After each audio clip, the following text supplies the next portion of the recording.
All right, so if anyone has a question, please go ahead, put it in the Q&A box, and we will start answering the questions.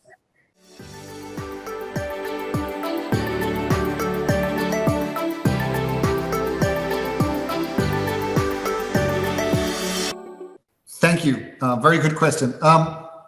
No. It can be used in let's say, sandwich bread. We have tested also in sandwich bread.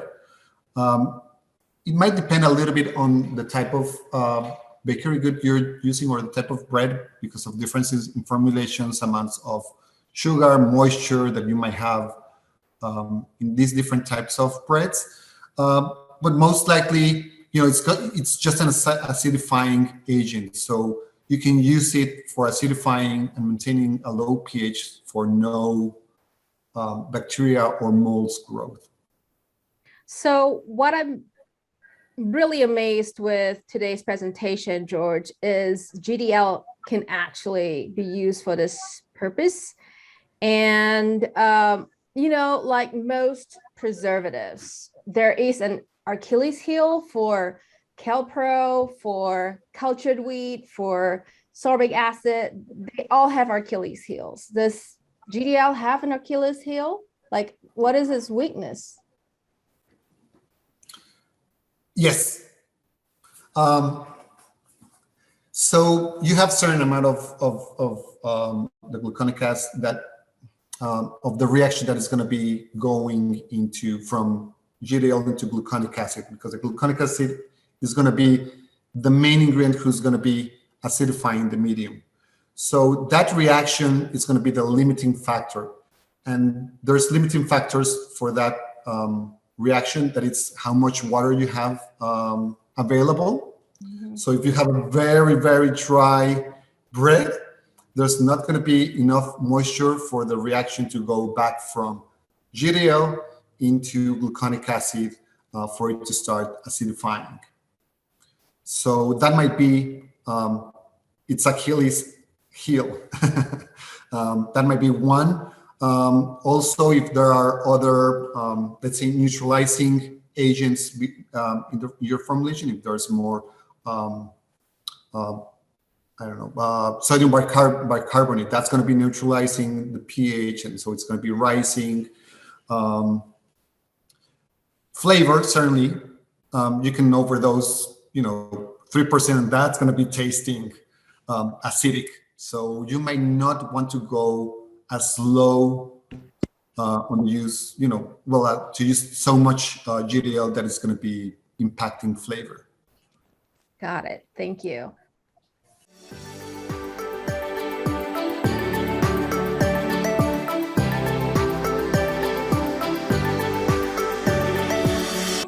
Yes, you do. Yes, you do. Yes. Always measure your pH and make sure it's below that.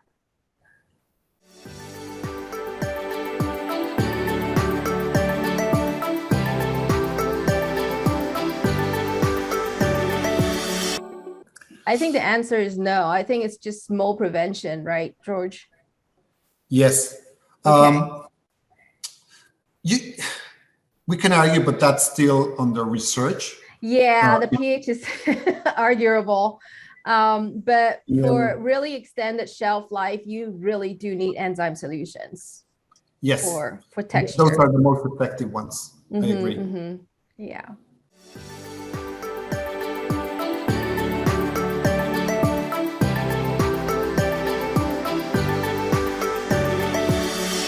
For potassium lactate, it would be similar to using vinegar. For GDL, I would say probably start with 0.7% and then start going up to, I wouldn't go above probably 2%, because then you're going to be detecting sourness on the bread you're using. So it's a little bit about trial and error for your formulation and also for your processing equipment.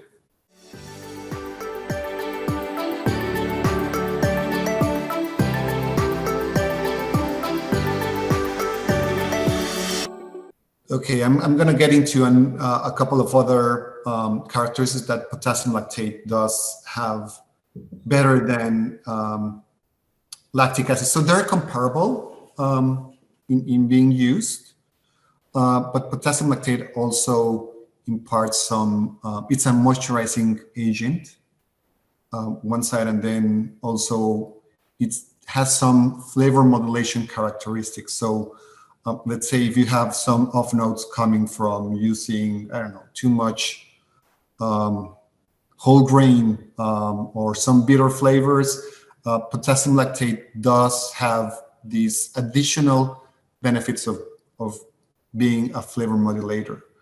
Not only an acidifying, but in terms of, let's say, food safety issues, I would say they're interchangeable. It's a little bit easier for me to manage potassium lactate, but that's more personal. Plus, you get the potassium. Yes.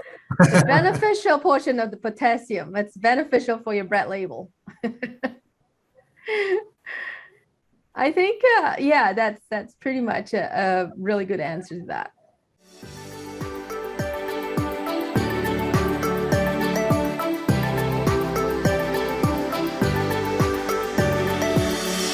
I would think it's the same conditions. You need to be sanitary. I mean, in a bakery in South Africa, you can't possibly keep it dry. I mean, no matter what you do, you can't keep it dry, but you can keep it, keep the air mold-free by making sure that your flour is not in the air. So a flour reclaim system is really important in humid areas, because once the flour gets in the air, it gets additional moisture. Moisture makes it heavy and it sinks down to the ground in corners and on shelves that you can't reach, right? So that's where the mold issue really lies, is in flour particles that are hidden somewhere that you can't clean. So that is my main advice when you work in hot and humid areas. And even if you would use CalPro, any of the solutions recommended today, it's going to be hard to get more than 1 week shelf life if you're working in a environment that has, you know, a ton of mold spores. And it's really going to be hard cooling in such humid conditions. So what a lot of bakers do is put fans on their bread, right? You know, you just shine that fan and on high to cool the bread as much as you can. And that's like the worst thing that you can do because you're just pushing more mold spores onto the bread, okay? So don't do that. The best thing is to make sure that you bake your bread at a higher temperature. So when it's cooling, it actually evaporates more water, okay? Hotter bread, more water coming out, okay? So that's one technique that you can use to cut short the cooling time. Making sure that your cooling tunnels, make sure that you're cooling in cooling tunnels. If you're still using rack ovens and fans on them, make sure that you migrate slowly to a cooling tunnel, because that's the most sanitary way of cooling, okay? And with that, plus an effective preservative system like GDL or you know, cultured wheat or potassium lactate, right? Use those with a cooling tunnel and you will see a significant enhancement in the shelf life of your products. So that is my suggestion for that. George, do you have an additional input on this? No, I think it's going to be boiling down to sanitizing conditions on the production line. because yeah, the environmental conditions are just not the best ones. Yeah, everything it's going to be working, let's say, a little bit against the target of extending shelf life with high temperatures and high humidity.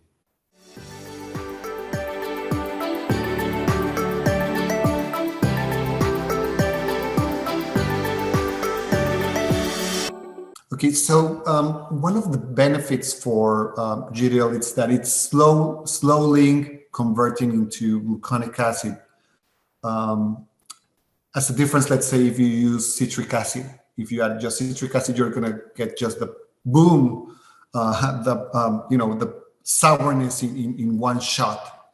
GDL is going to be slowly acidifying, so you're not going to get that big sourness punch coming from GDL. But at 2%, you're going to start detecting, it's still 2%. That's a high number for any acid. You're still going to have detecting some of the sourness coming from the inverse reaction from GDL into gluconic acid. So 2% might be probably around the limit you want to use if you don't want to have sourness in your bread. If you want to have sourness, like a sourdough, gluten-free bread, where you want to add a little bit extra punch for sourness, then yes, maybe you can, it might be beneficial, but in general, I would say 2%, it's starting to taste sour. Yeah, and I agree too. Not everybody wants that sour taste, If you label sourdough, then people will expect it. But if you use above that percentage for, say, something like a brioche or a whole wheat, that's going to be, a little different, and people aren't expecting that for that.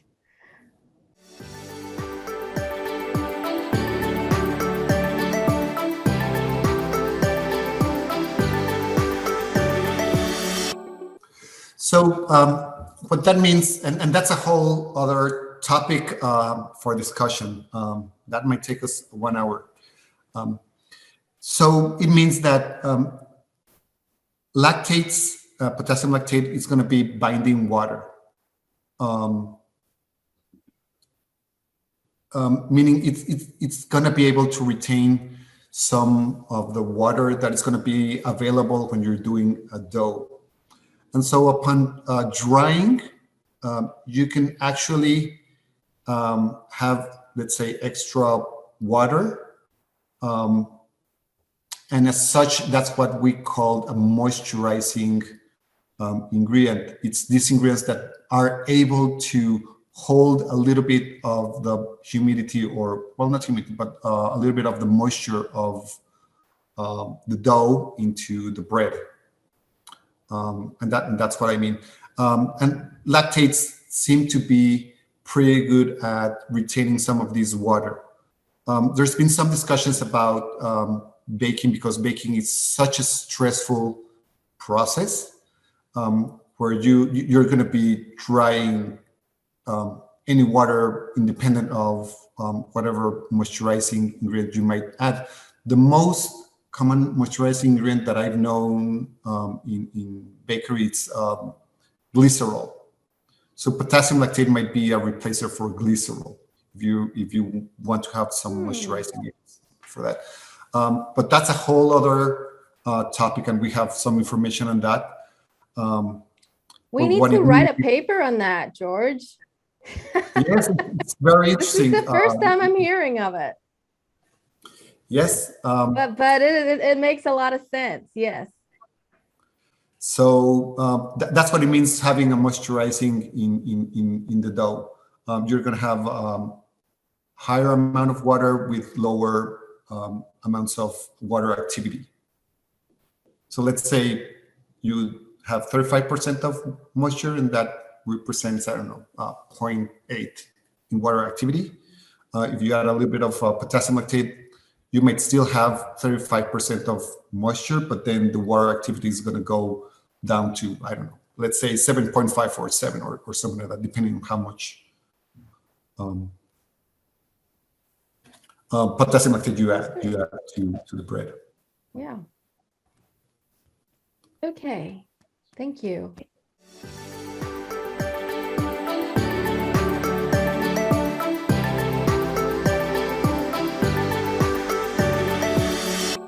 Yes, absolutely. It affects shelf life. Depends on the barrier you're using, the type of seal you're using on your bread. It's the permeability of your packaging is going to be affecting shelf life. There are some things that might help you to extend a couple of days shelf life by packaging. But also, we need to understand that some of the, let's say, reactions like retrogradation of starches, it doesn't matter. Sometimes the packaging, that's going to be occurring anyways. It's just that you might, with packaging, you might reduce oxygen permeation into the product, moisture migration or moisture loss. So yes, packaging might be helping you achieve a longer shelf life with high barriers. Yeah, in terms of the ideal temperature, really, most bakers with high outputs don't really have an ideal temperature. Many try to pack it as soon as possible, right? So what I recommend is not to go above 100 degrees Fahrenheit, even though that's pretty high already. But to get something down to 95 or 94 degrees Fahrenheit, it's going to take an extra 10 to 20 minutes, where a lot of bakeries don't have that kind of capacity to do that. So I say if you are trying to speed up your lines and you're trying to meet a certain 60 minutes from oven to packing, then make sure that it is not above 100 degrees Fahrenheit when you pack. And if you are not meeting 30 minutes or 60 minutes or whatever a lot of time you give your production guys, bake more. My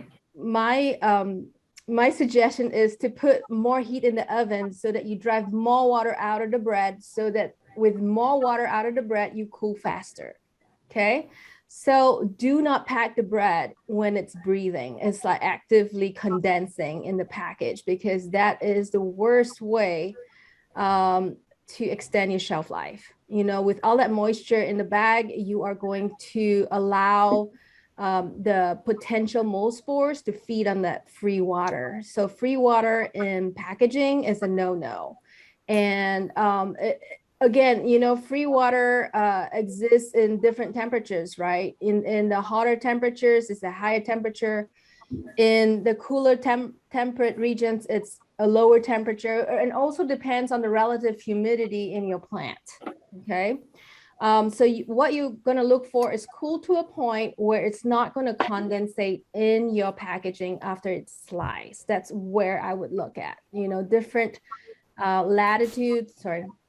different altitudes, how high up in the mountains you are will affect that, and what regions of the world will affect that. Whether you're closer to the equator or you're in a temperate region, it's going to affect, what temperature you can pack at. And like what George said about the packaging material, yes, that's important. And that is a whole other seminar altogether as well.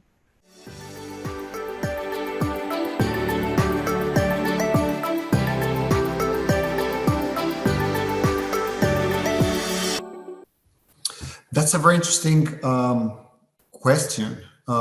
We have not tested them in corn tortillas that have the nixtamalization process, which means they do have alkalis present. There, we have not tested them. So if I would be guessing for this, if I permit to be guessing with this, I think you would be able to use GDL. It's just that it's not going to be as effective as let's say with tortillas, just because of the nixtamalization process that it's already going to be an issue. But corn tortillas are already also using some preservatives, and those preservatives also need to be below certain pH to be functional in corn tortillas. So I guess you can use GDL, but I don't have any data to back up my claim.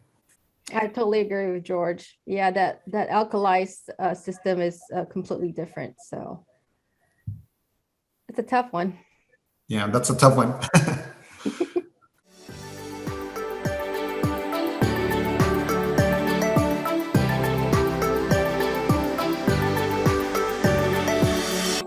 At baking temperatures, they're going to be working. They do not, let's say, break down at baking temperatures. So at higher temperatures, they would break, but not at baking temperatures. They would break down. I think, correct me if I'm wrong, George, we're more worried about a pH than we are about the oven temperatures, right? Yes. Yeah. So watch the pH, and if the pH is not ideal, then preservatives are not going to work properly. All right. I think we have done our part in the Q&A session. You bakers out there are killing it. We started with 0 questions 30 minutes ago, and then all of a sudden all the questions came forward and flooded us. So I have always looked forward to this part of the seminar, because honestly, this is where we learn the most. It's through the questions and the discussions that we, honestly understand what the solutions are and what's its capabilities and what are its limitations. So we can only do this through sponsorships. So thank you, George, and thank you, Jungbunzlauer, for bringing this for us so that we could train our bakers on the field and we can bake better bread that lasts longer. I hope all of you learned today what George shared in terms of stop throwing away your bread. Start getting in good practices into your manufacturing facility. Understand when to use these preservatives, how to use it. And hopefully, if you need samples or if you have any more questions, the emails and website is on the chat box. And if your coworker can't attend today and you would like to share this video, we will be back next week and we will post this video on Academy for you to share. Thank you, everyone. Thank you, George, for coming on today. And thank you, Jungbunzlauer.